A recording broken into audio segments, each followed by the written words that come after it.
It never started in gaming, did it? And it started in the films industry. What made you take that transition and say, it's games that I want to do? It is still the best position to be a video game sound designer, composer, and voice person than being a freelance film guy. What would you say has been the biggest career and life lessons that you've learned along the way? The most important thing that I learned for me is to, have a collection of 10, 20 people that I cherish very much. Keep them close to my heart. I work with them very, very directly. At what point did you decide, so this is the point, I actually want to set up my own thing? We all kind of dreamed of having this thing on our own, kind of doing our own thing creatively. So would it be possible for us in this very strange environment to find an interesting game concept, pitch it around and see if we can get some money for it, right? And make our own company out of it. What can we expect from Deadest Disco? A game, third-person, melee combat, think along the lines of Arkham, Hi-Fi Rush, Sifu. Hello everyone and welcome to the Pixel Perspective. Krys, pleasure to have you here after all these years. Sally, it is a pleasure. Thanks for inviting me. I've never done something like this before. I've done interviews before, podcasts. That's a new thing, But that's what you do, right? Innovate, right? And always push the envelope. I love it. Absolutely. Look, it's all new to me, and given the friendship that we've had for the past couple of years, it's better to have on my podcast. I just want to start off by saying thank you for jumping on with me. It's always a pleasure. And we'll start off with talking a little bit about your introduction. So yeah, over to you, really. Your intro. Sure. So hi, my name is Krys. I'm the audio director at Brain Jar Games. I've been in video games specifically, I don't know, either for 12 years or for 15 years or whatever. I don't know. I think I did my first game in 2008, 7 or something like that. But I've been in audio since maybe 2001, 2, 3, something like that, early 2000s.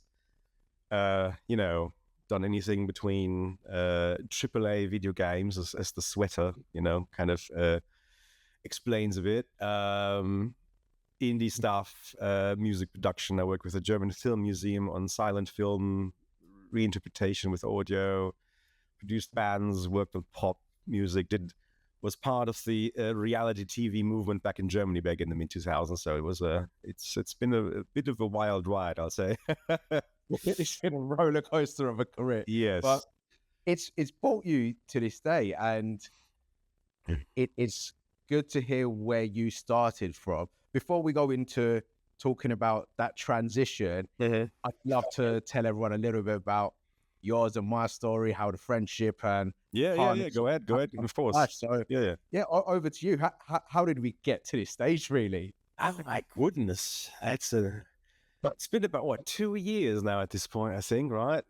2.5, something like that. It could be 3 years. Yeah. You were trying to recruit me for a Polish game dev company, I think, or something like that originally, and then you had a couple of other interesting pitches. And by the way, it didn't work, right? I mean, it was that is fair.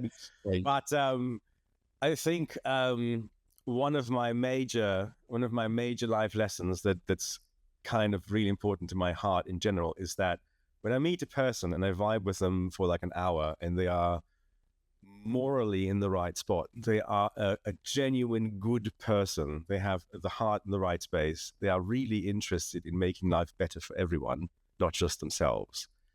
That is a valuable friendship. That is a valuable, contact and friend and whatever. That's people that we need to, cherish and grow. And out of a handful of people in the entire games industry, I think you are probably one of the 5 or 6 that I've met in the past 20 years. We're like, that's a guy that makes a difference. It was amazing. And just the way that you approached everything, that you were ultra prepared. You knew the name of my son.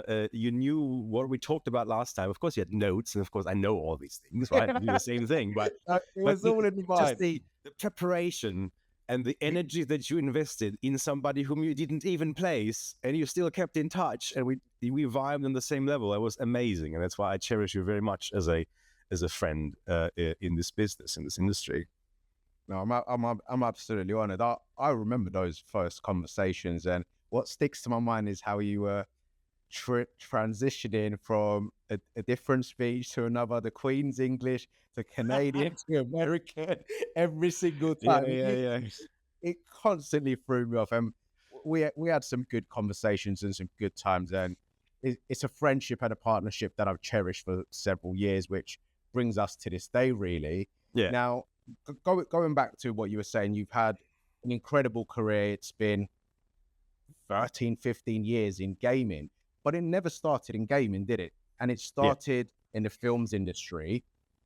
What made you take that transition and say, it's games that I want to do? Because you Mm. started doing audio from the offset Yeah, that's in right. within That's right. Yeah, yeah, films. yeah. Why transition into games? Well, today in 2024, that might sound a bit weird, but it is still the best proposition to be a video game sound designer, composer, and voice person than being a freelance film guy or being a freelance, music producer or whatever else. Because there is a certain amount of stability in this industry that, I mean, even with the layoffs, even with all the blockchain things that have happened in the past years, even with microtransactions or whatever the public thinks is so terrible, I feel like internally it's still, one of the best businesses I've ever worked in. My original thing was that I started out, as a kid in the 90s recording bands and my own stuff, me playing the drums and the guitar and all this kind of stuff, right? And kind of tried to professionalize myself in the context of, recording local bands. I got in touch with a local TV station, kind of went from there. A friend of mine was doing a little film project for his university sometime in the early 2000s.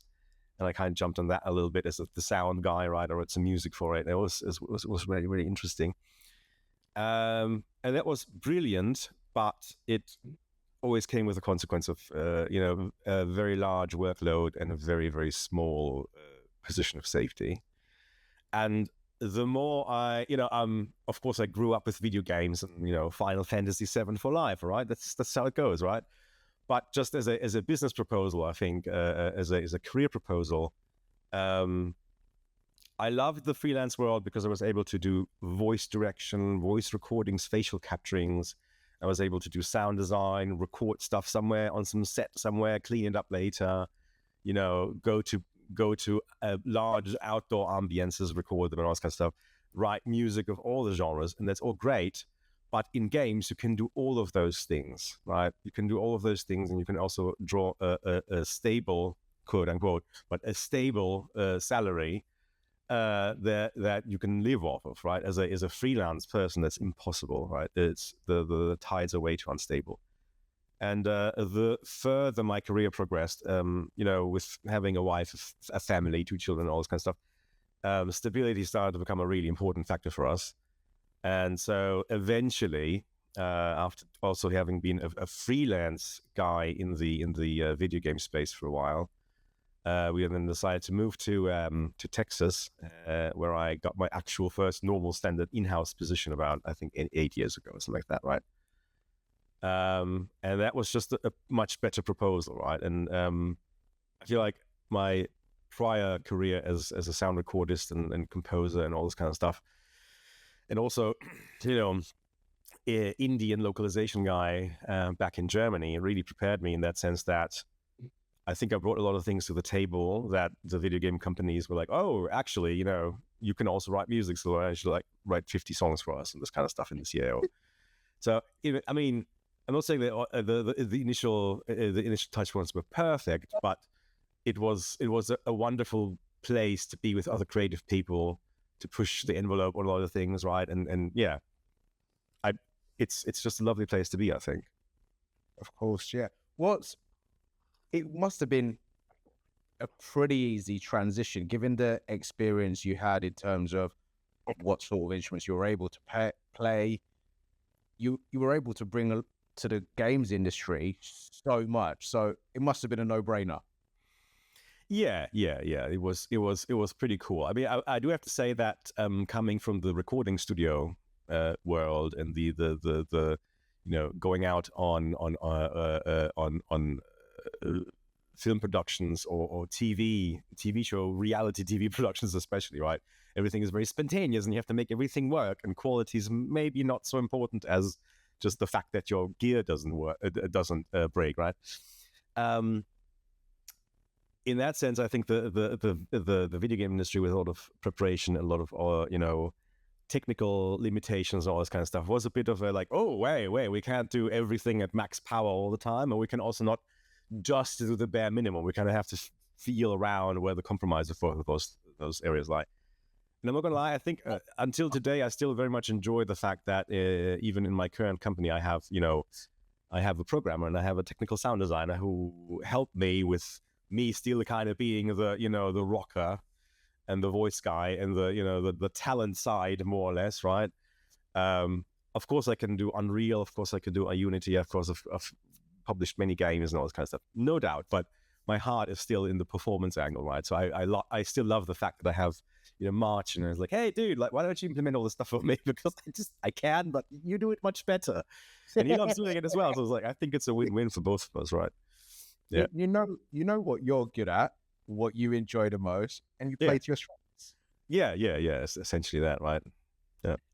So during this time, this incredible career that you've had and the journey that you've had from film into games, what would you say has been the biggest career and life lessons that you've learned along the way? Well, I think it goes very much hand in hand with the people angle that I was talking about earlier. I think that sometimes you meet unique people, and these unique people really glue you together in kind of a friendship, familial way that is incomparable to, I believe, any business, like whatever. A banking situation or wherever you would otherwise work, right? There's the people who are unbelievably creative, who are unfortunately almost self-destructively motivated to make the best possible stuff and express themselves creatively. And the most important thing that I learned for me is to have a collection of 10, 20 people that I cherish very much, keep them close to my heart, and work with them very, very directly, to kind of counterbalance my own crazy workaholic kind of thing, but also to, get the camaraderie and get the, we can stick this out together kind of situation out of it. I always felt that in every company that I worked, there were several people that I really connected with on a really deeply personal level and really vibed with, and that really helped me deliver, right? I feel like the better the connection to the people was in all of those places and in all those projects, the better my results were. QC Games, for example, a few years back in Austin, a wonderful place, hands down. I think I didn't have any strife with anybody, but I would say that I absolutely loved 95% of the people there, right? I mean, because the other 5% of people probably just didn't meet in that year where I worked there, right? But just the upstandingness, the vibe, the passion, the love for humanity, the love for all the people there, of the management team, of the producers, of the VFX department, of the art department. Everybody was really interconnected with everybody in a really good way, and that is something that I think is the most important thing that I've learned. And as an extension as well, potentially talk about, people that want to break into video games in general. I think the angle of that personal connection, right? When we're talking, for example, right now about, faceless AI is replacing our jobs. I'm like, yeah, no, it's not. Because the thing is that the best connections that you have in the industry are the personal ones that you can kind of like, cultivate over many years. And those will always put you in new interesting places. They will always work creatively for you, work in your interest as well. And creating those personal connections, wherever that you can make that happen for you, I think is the ultimate way of getting into this business, and also existing and surviving in this business long term. It's really all just the people, right? I don't care about some machiney thing that you can do better or whatever else. If I get a stock email from you, I'm going to put you on spam, period. If I meet you in a context, for example, like we had it when I was looking for a job, or you were looking to place somebody for the company that you were looking for place to. That personal connection that kind of came from there was, I think, the big revenue for me, the big result from it, right? And also because there's so many secondary effects of it, right? You want to empower the people who make a difference in this business, who are not just the penny pinchers, the ledger readers, right? We're just like, oh, we need to optimize our output by 10% and save 10% of budget. That's not the point of it. I mean, sure, that's a business decision of it, but people really genuinely care. That's the thing that is close to my heart. And if you are able to make one of those connections as a student coming out of a university, you are golden, right? Cherish that connection, work on it, get to know this person, invest in this relationship, and I think that's the way to go. Yeah, you've touched upon some really interesting and very positive points whilst you were covering that question. I think the human touch is one of the most important things, and we grew up making friendships by touching, by feeling, by speaking, and you could never ever replace that. An example of this for me, just in response to what you were saying, is I have every single call on a video. No matter what happens, it's a video call. Every message that I send out to someone would be personalized, take time to understand that person, personalize it, and make it relevant to them. Once you've started speaking to someone, start building a bond and get to know someone for who they are. Now, when you take that into a business, you spoke about QC, which was an incredible experience for you. You said 95% of the people you got along with had a great time. Only 5% you hadn't met. But if you're able to come in and build bonds with people, hire the right people, and everyone believes in the same thing, they've got the same energy, it stops feeling like work. You actually get up in the morning and cannot wait to work with these people, and actually the productivity is going up at that point. Productivity is going up, the vibe is going up, the vibe is always there. Exactly. And you make some incredible memories. So I think you touched on some bloody incredible points just then. So awesome. You spoke about AI a little bit. Now, how do you think audio would cope now? Because it's such a big topic in games right now. Yeah. And our gaming community is not so fond of it. There are certain elements of AI that could be utilized, but I don't think I've got a couple of points myself. But how do you see it all coming together? And does audio cope with AI? And if so, how? You know, it's not a simple topic to really kind of like just, push away as I hate it or I love it, right? It's not like there's no clear-cut answer right now, I think. My gut feeling is that AI is basically the way that I think about it, at least in the audio context. But I feel like ChatGPT is not much different either. It's basically just autocomplete on steroids, right? It's not really a machine that thinks for you. It's like something that statistically thinks about what is the next thing that should follow in this chain of things, right? And it basically thinks, quote unquote, in that way, right?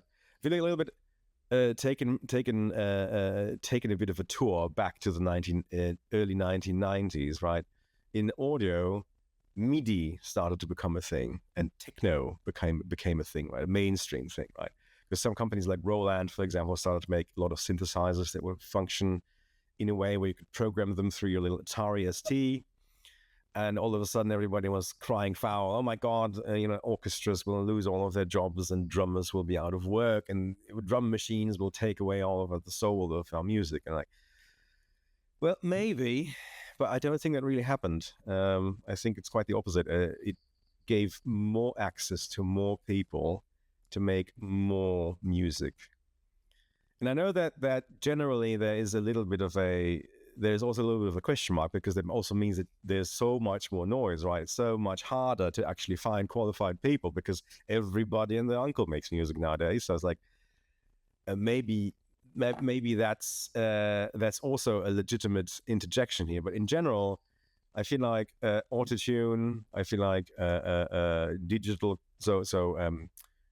quantization in music means that we can time everything that we do better, right? So our drummer can be worse, or our guitarist can be a little bit off, and I can just edit him to the grid, right? To the tempo, right?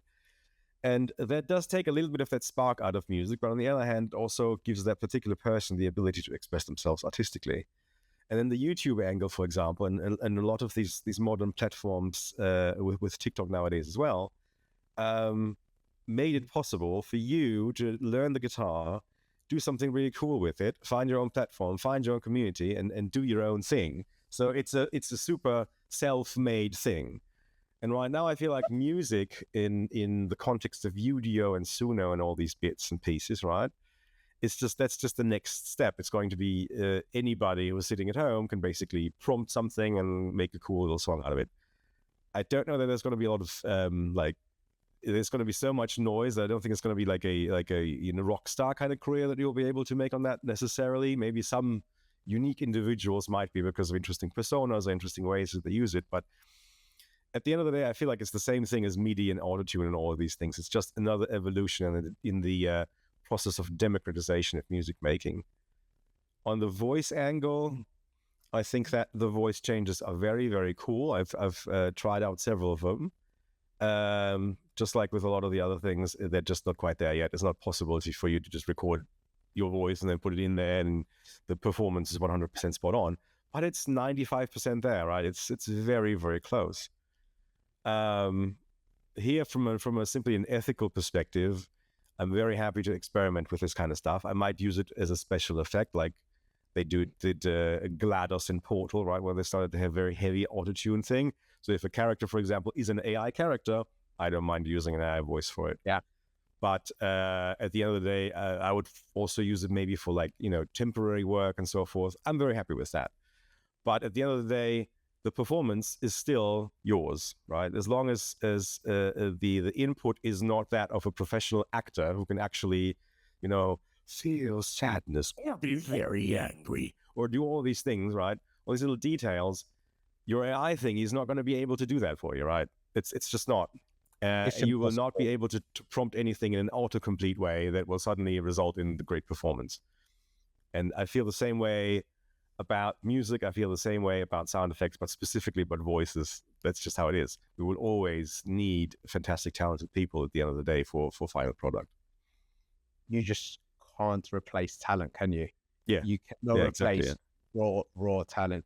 You can utilize certain aspects of it and file it, just like you said, but you could never take away raw talent from the people. And I think that will be here for years to come. Yeah. Interesting topic. There's a lot of noise around AI at the moment. Yeah, for sure. There's no right or wrong answer to it. And everyone has an opinion, and it's only as it continues evolving, we'll see the outcome of it all. Yeah. So, I mean, look at it this way, right? There were just a few days ago, the recording industry of America, the industry association, several of the labels decided to sue Udio and Suno over copyright infringement because they very obviously used, their catalog to train their stuff on, right? And I fully get that, right? But you have to think, what else are they doing? Well, they're also partnering with another AI service to actually legally do exactly that, so that you can then officially prompt a Beatles song and then officially can sound like John Lennon or whatever, right? They just want to do it. They just want to do it on their own. They're not saying we're not going to do this because it's against the spirit of the music. We also want to have a piece of that pie, right?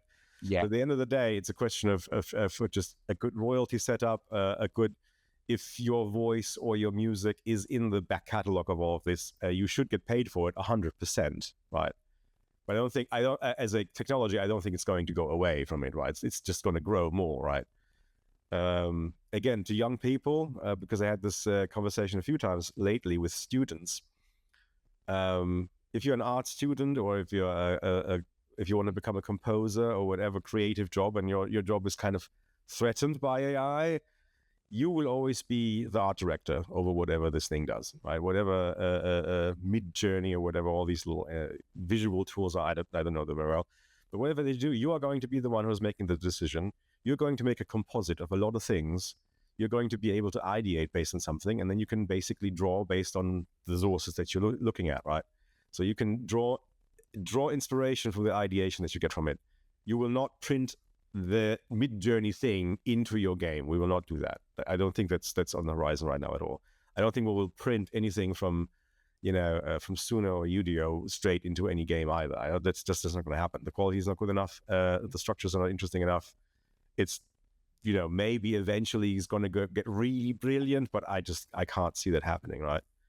So, also the cost of production of all these things nowadays is so low, right? I mean, when I started out, a mixing console was $1 million. Nowadays, this room that I have here, I mean, this is just a bedroom in this little flat that we're renting out, right? But I have a very good microphone for about $1,000. I have a good keyboard for about $1,000. I have an effects pedal for my guitars and the little preamp for this thing, maybe for $1,500, and some speakers, right? That's it. And I write all of my stuff based on that, and I get 80% there. And the things I can't do right here, from a composer's perspective, I send off to a friend of mine in Texas who can then record the final versions of it, right? But he only adds vocals, he only adds drums, he only adds beats. The rest of it I made here, and this is completely fine. I can produce an entire record with $10,000 worth of gear less, right? Not millions like it used to be 20 years ago. So there's also not really a proposal of your AI thing is going to be so much cheaper, because it's not, right? You still have to produce it. There's not much money to be saved there. So you're taking out the creativity, the uniqueness, maybe even the lift from a very interesting composer, from an interesting person you're working with, and you're replacing it with, free to play, maybe mobile, maybe like this very, very, very, very budget conscious genres, maybe. But in AAA, AA, I don't see that happening anytime soon. Yeah. Invest in yourself. Don't invest in tools that are not showcasing your craft and your abilities, really. Yeah. I love that. Very interesting. So recently, you've come this far. You've had an incredible career. You've recently co-founded a business, Brain Jar Games. Mm-hmm. Now, at what point did you decide, so this is the point, I actually want to set up my own thing? Why? At what point? Well, I've always had a bit of the propensity of, being a freelancer. I mean, I said it earlier, I loved the variety and kind of the control over your life that you have from that. And I had my own recording studio with two partners back in Frankfurt in 2007, 8, 9, 10.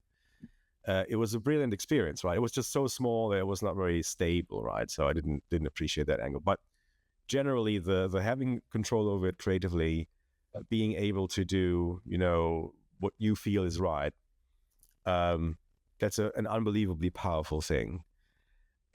We had a team of people that we worked with at Dynasty Games. Very cool team of people, absolutely lovely. Unfortunately, they were blockchain financed, so when FTX exploded, their financing costs also kind of also dried up, which is very unfortunate. The vision for that game was great. The team was awesome. Everything was amazing. The guys were absolutely top notch. But then all of a sudden, I mean, they were a small company, and then basically the bottom dropped out of the barrel in terms of that. And at that time, we had several folks, Will, the creative director, Rohan, the art director, and a bit more technical art director kind of guy. Fantastic talent, fantastic people. Marcin was a senior technical sound designer, and Caitlin, who worked in monetization, and myself. We kind of were like, all right, so now we're out of work. What are we going to do? What do we do next? What do we do now, right? And basically, we sat down and we're like, we all kind of dreamed of having this thing on our own and kind of doing our own thing creatively, but also have something that is kind of like a proposition that is stable, right? So would it be possible for us in this very strange environment to find an interesting game concept and then pitch it around and see if we can get some money for it, right? And make our own company out of it. Originally, I think this idea originated from a very, very, very first chat with Will, between myself and Will. I was like, hey, why don't we just try doing that? And he was like, yeah, that sounds like a fun idea. Why don't we just try doing that? And then we started kind of like amassing people, right? And ideas and this and that. And thought of several angles. We thought of a horror game.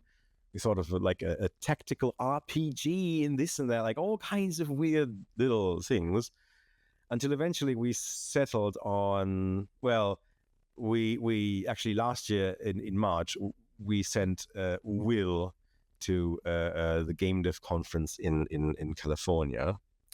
And I want to say Gamescom. Why do I have this? I have Gamescom in my mind. Tell me again because what Gamescom's coming up. No, but that's not the one. Like I never can never.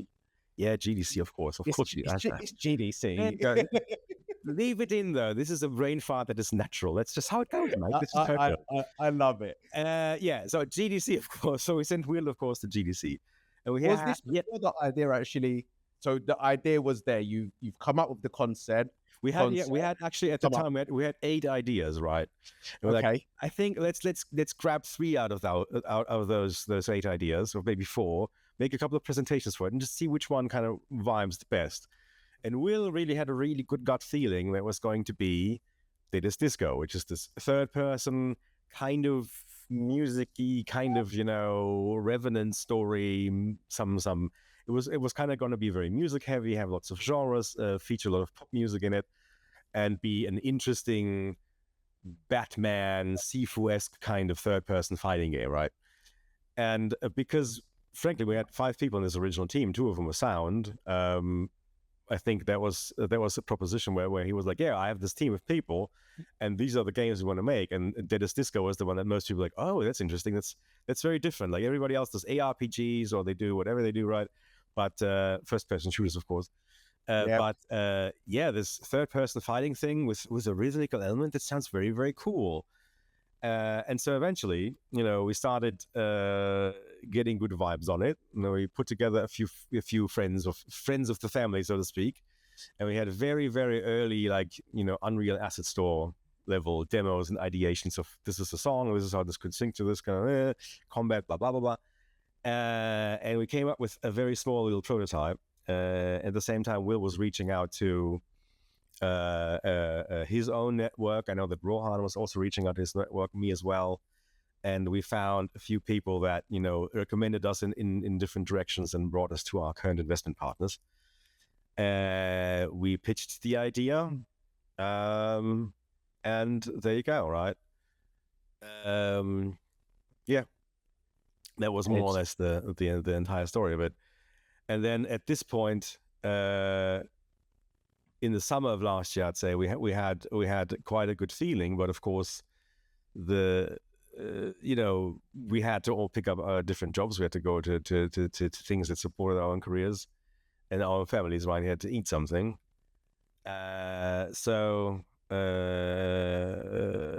Will almost started pulling the entire thing by himself, which I'm absolutely still amazed by and super grateful for.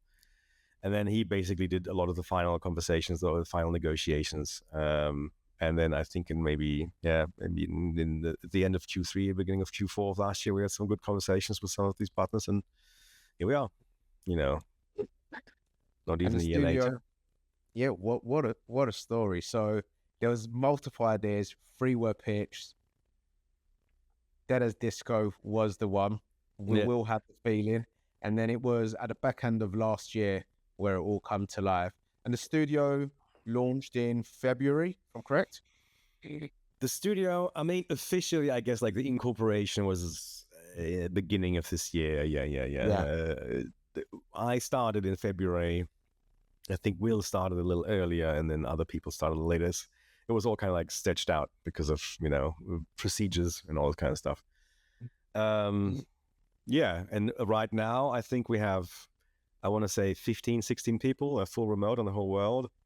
We have also a handful of very, very fantastic freelancers and outsourcers starting to pick up our first interns as well, which is kind of an interesting challenge in the remote world across, 10 time zones. We're hiring up quite a bit of talent in Europe as well as North America. And yeah, it's a very, very interesting experience right now. You touched on something super interesting. It's the first time I've heard it since the conversations we've been having. You're hiring interns as a startup business. Yeah. Not only launched this year, you're still in pre-production. You're hiring interns. What made you? It's a fantastic opportunity for people breaking in to the market. Yeah. What made the business open those doors? Because it's mostly more established businesses that are able to offer internships. What was the idea behind that? Well, the idea is that I've always been very passionate about mentorships. I've always tried to help people out. You kind of sometimes try to place people myself a little bit, right? Just to hook up the right people and so forth. But in general, I've just seen how, a lot of people just struggling to get into this business. And if people are really motivated and they really approach me and want to do something with me or want me to advise them in some way or the other, I try to help them as well as I can. I try to point them in the right directions. I try to work with them a little bit on their portfolio, on the things that maybe they need to improve a little bit. And I try to also come up with potentially connections at video game devs that I know, or maybe other recording studios that I know, and see that they can actually, make a living off of their dream. And I know that a lot of our other team members feel the same way, right? So, of course, it's a startup. Of course, it's a very early situation and so forth. But we still want to be able to do this outreach and help people have a good, solid first experience. I think another thing is that generally, every new company has high flying goals about being morally superior to everybody else, right? Because everybody else is there. Everybody's crunching. We don't want to do that, blah, blah, blah, blah. We are very, very strong on our values. We are very strong on focus. We're very strong on bravery and also on love, which are our 3 core values.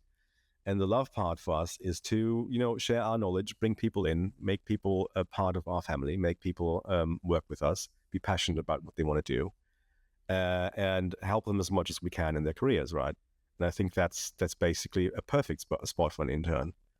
I've been in previous full remote companies before, and what I found was that, especially in this full remote world, company culture is very, very hard to maintain, because you bring in people who are not effectively with each other all the time. They're not in the same building. They don't have these normal human interactions, and they tend to bring in, I don't want to say necessarily baggage, but they bring a lot of company cultures from other places that might have just been much more accustomed to, very little PTO, very little self-care, very, very high hour loads or whatever else. So we are trying to really, really, really not do that. We're trying to be very, very, careful about people getting a balanced life out of their work. We have a 4-day work week, so that also helps a little bit, right? We try to encourage good behavior in people, because we feel like that is our small contribution to the entire business, right? To the entire industry. Everybody's burned out of being burned out, right? And we don't want to do that again. We spoke about your values, which are love, focus, bravery. Yeah. Mm-hmm. Yeah. Which is amazing. 3 values, and having values from the offset is incredible. Most companies take their time to then develop those values. Now, when we're talking about a fully remote studio, it sometimes becomes a bit of a challenge to build that culture from the offset. Yeah. How have Ranger done it so far? We have done it at the very, very outset. The original team of 7 people met in Vancouver. We had a week-long chat about what we really care about. And we found a lot of things we want to do and a lot of things we don't want to do. So the most important thing, we're all kind of in our mid-40s, maybe late 40s a bit, right? So we're all like, okay, we've done all the AAA and all this nonsense, right? It's beautiful, it's wonderful, but it is such a intense experience, right? That it's just very, very hard to kind of reconcile your private life with it a bit and have anything outside of it sometimes, right? So we said, okay, we want to reduce our 5-day work week to 4. We want to have very clearly defined visions on these 3 values. We want to have a daily stand-up. It is a short little thing at 9 o'clock PST and I guess 5 or 6 p.m. in Europe at the latest. And we do a very short 15-minute stand-up in which we every day one person out of the entire team is randomly picked by by James, by our producer, and they speak 1 minute to one of those values, and then we kind of discuss that a little bit. Whenever we see situations where people struggle or they need help, we not per se interfere, but we try to speak for them. We protect them. We bring everything to the table. We try to, and this, of course, in the remote setup is pretty difficult. But we try to, for example, in favor of focus, reduce the amount of meetings that we have, reduce the amount of all the scrummy things that you do, right? To just the things that you actually need to do. Try to be very verbose about documentation, very verbose about onboarding. And we're brand new. So right now it is still a little bit of an exploratory phase and all those things, but we, get feedback from everybody that we hire. We implement the things that we like. We talk to all these people. We're very, very careful with finding people that not only, qualify for the job, but also bring in the kind of mindset that we like. People who are, kind of have that experience and kind of have enough of it and want to make it a cool, awesome game, but not kill themselves over it, right? So, yeah. I love that. The stand-ups in the morning to talk about the values and people being chosen randomly to do that gives everyone a platform to speak their mind and how it resonates with them. That's incredible. But what you're also doing there is you're speaking about those values every single day. Exactly. So it then becomes second nature to everyone. This is what we believe in. And imagine a newcomer coming in on day one and they're having a stand-up and they see their peers talking about what does love mean? What does bravery mean? What does focus mean? And having a platform to talk. So some of those people that have joined may have not had a platform like that before. I think that's an incredible thing. We also have the situation, there was a feedback that we got that I like quite a bit.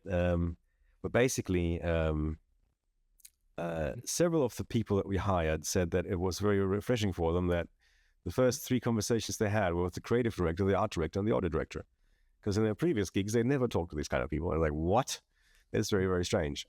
We do follow the philosophy of, at the end of the day, of course, the art director and the audit director and the creative director will make the final calls on things. That's just how it goes. We don't want to have the flat hierarchy thing where just everything flounders and there's endless conversations and discussions. On the other hand, we involve everybody in the inputs for all of our things, right? We listen to everybody. We listen to everybody not only from the angle of this would be artistically more interesting, but also this would put too much strain on me. This is whatever, and we're trying to do a very focused product in a very, very sensible timeline. Which occasionally is a bit dense. I'm not going to lie, it is a bit much, right? Because we're a startup, but it's far from all the things that I've done in the past, and I'm completely happy with the way that it is. We're listening to people's concerns. We're listening to people's concerns about how we set up Jira. We listen about their inputs on our pipeline. We listen on the efficiencies that they bring in from other companies that we can, for example, explore. Also, we listen to things that maybe they bring in which we don't like so much, and then we're like, okay, we see where you're coming from, but why don't we go a little bit in a different direction because our values are this. We kind of don't want to, for example, we don't want to burn out so much, which is kind of like a big thing. And we kind of try to find a good middle ground in these situations. You repeated something several times during that last this part of the conversation, which it's put a smile to my face, and it was listen. Everyone is being listened to. Everyone feels that they're listened to, and even if that's not the right direction, it's being able to approach people and being able to share their ideas. And even if it doesn't go that direction, they've been heard. I think that's the most important thing in any kind of business, giving people a platform to talk and them feeling like they're being listened to rather than a cog in a machine. And touching upon what you said, some of the starters that had never spoken to a creative director, an audio director, imagine coming in on day one and an intern speaking to a creative director and audio director. What positive impact does that have on that person at the start of their journey? Yeah. To be able to have access like that, Wow. to experience people, but also with the human touch of not being afraid to speak to them. So yeah, exactly. I mean, being respected as a human being that is creative and that is, engaging on this path. No doubt they will probably have a little bit inexperienced opinions, and that's completely fine. That doesn't matter. But that also opens up conversations about how to go in certain directions and so forth. But I feel like the most junior intern that has started yesterday should be heard at the table and should be treated as a human being and should be treated as a creative, intelligent person, right? Period. That's how it has to be. Yeah. No comments to that whatsoever. Just treat people like human beings and nurture them and give them that space to grow. Incredible. Yeah, exactly right. Love it, Krys. So coming up to the end of our conversation, in regards to the game, what can we expect from Deadest Disco? What can we expect from Deadest Disco? So Deadest Disco, the game itself, I can share that we're working on a, as I said, a game, third-person melee combat. Think along the lines of Arkham, think along the lines of Hi-Fi Rush, think along the lines of Sifu. Very interesting kind of melee setup, very interesting setting, I think. It's a bit on the cyberpunkish end, but at the end of the day, the most important thing is that we have our main protagonist, who comes back to life after a mysterious event during some large show that happens in his honor, so to speak, or her honor. I guess it's a whatever you choose to be, right? And that main protagonist is there to beat the sense back into his or her former bandmates. The band fell apart. All the individual band members became kind of rock stars of their own, but they also have their own little vices, So we're trying to bring them back to what is real about music, right? Maybe some of them gave into the AI creation. Some of them are the sinners of being way too technical to have soul in their music. Some of them might be, I don't know, maybe they're just too much in it for the bling, right? Yeah. And so our main character wants to basically beat the sense back into them and get them out of that corrupted state. Maybe not, corrupted state, maybe not, but bring them back into the spirit and the soul of the music altogether. Bring them back to the reality of music. Yeah. Love it. Love it. The creativity, that spark, that, the je ne sais quoi. Yeah. Take my money. I'm excited, and everything you said about the studio in terms of breeding a good culture, the work that we're giving interns a platform from day one, it all sounds incredible, and I only wish the best of luck to the team, and thank you. Look forward to hearing more. Thank you. It's been very enjoyable speaking to you. The pleasure was all mine. Yeah. It's been great. So thanks you so much, Krys. All right, Sal, be safe. Thanks for having me, and